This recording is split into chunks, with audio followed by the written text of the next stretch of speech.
City India news Telugu, ఇది చీకటి వెలుగు.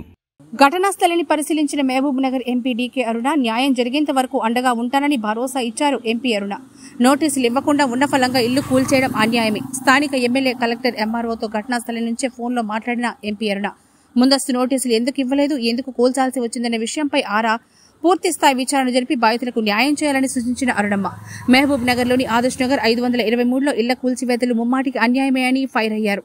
మహబూబ్ నగర్ ఎంపీ డీకే అరుణ సోమవారం 523 సర్వే నంబర్లోని ఇల్లు కూల్చివేతల ప్రదేశాన్ని ఇళ్లను పరిశీలించారు. మొన్న మహబూబ్ నగర్ పట్టణంలోని ఆదర్శ నగర్ కాలనీ వికలాంగులు గతంలో ఇక్కడ గవర్నమెంట్ ల్యాండ్లో పట్టాలు ఇచ్చిందని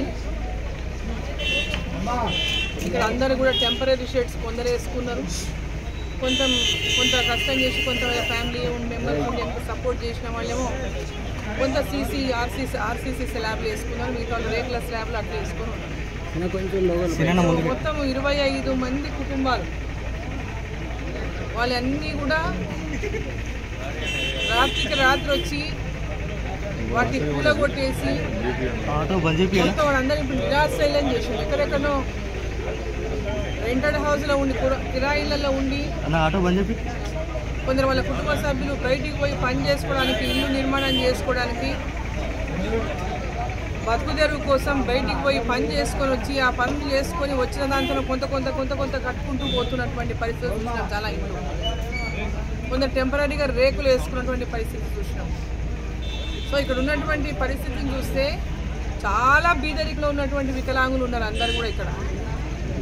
సో మరి వికలాంగులు గతంలో ప్లాట్ ఇచ్చినటువంటి సర్టిఫికేట్ కొంతమంది చూపించడం జరిగింది.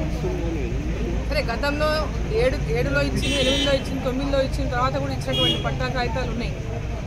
ఏది ఏమైనప్పటికీ ఆ పట్టాకాయలు ఎప్పుడు ఇచ్చినా ఏమి ఇచ్చినా వాళ్ళు ఎక్కడైతే ఇవాళ ఈ యొక్క ప్లాట్లలో షెడ్లు వేసుకున్నారో అది 75 యార్డ్స్ కంటే ఎక్కువ లేదు.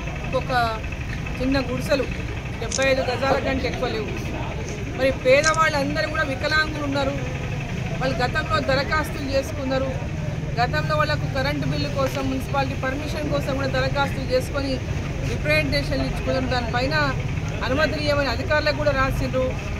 సో ఇవన్నీ ఏమి ఎక్కడ ఉన్నప్పటికీ కూడా నేను ఒకటే డిమాండ్ చేస్తా ఉన్నా, జిల్లా కలెక్టర్ గారు ఇతర అధికారులందరూ కూడా దీని మీద ప్రత్యేకమైనటువంటి శ్రద్ధ పెట్టి వీళ్ళందరికీ కూడా ఈ పట్టాలను పర్మనెంట్గా ఇచ్చి, దీంట్లో మధ్యలో దళారులు అమ్ముకున్నారు వాళ్ళకి ఇచ్చిండ్రు, వారికి దరఖాస్తు ఇవ్వండి. ఆ దరఖాస్తుల మీద వారు ఎంక్వైరీ చేయించి దీంట్లో జెన్యూన్గా ఉన్నటువంటి ప్రతి ఒక్కరికి కూడా ఆ ఇండ్ల పట్టాలు ఇచ్చి ఇండ్లు శాంక్షన్ చేయాలని చెప్పి సందర్భంగా నేను కోరుతా ఉన్నా. ఒకవేళ మరి కొందరు చెప్తున్నట్టు ఇక్కడ ఎవరో ఈ ప్లాట్లు వేరే వాళ్ళు వికలాంగుల పేరు మీద ఏదో ఇద్దరు ఉద్యోగస్తులు వీళ్లకు డబ్బులకు అమ్మిండ్రు ఈ ప్లాట్లని, వాళ్ళకి అమాయకులు మోసపోయిందని, వాళ్ళు ఏం తప్పు చేసినటువంటి వాళ్ళు సపరేట్ ఎంక్వైరీ చేయండి. కానీ వీరు ఇక్కడ బాధితులను ఇంకా బాధించకుండా ఎంబడే వారికి న్యాయం చేసే విధంగా ప్రభుత్వం స్పందించాలని చెప్పి నేను కోరుతున్నా. జిల్లా నుంచి ముఖ్యమంత్రి గారు ఉన్నారు కాబట్టి మరి ఇటువంటి సంఘటనలు ఎక్కడ కూడా మళ్ళీ జరగకుండా, పేదవాళ్ళ గూడును కూల్చకుండా వారి యొక్క సమస్యలను వెంబడే అధికారుల ద్వారా తెలుసుకొని అటువంటి నిరాశ్రయులైనటువంటి వారిని, ఎలాంటి ఇల్లు లేనటువంటి వాళ్ళకి వెంబడే వారికి ఇంటి నిర్మాణం చేపించే విధంగా తగు చర్యలు తీసుకొని మరి వీరికందరికి పేదవాళ్లకు న్యాయం చేయాలని చెప్పి సందర్భంగా నేను డిమాండ్ చేస్తున్నాను.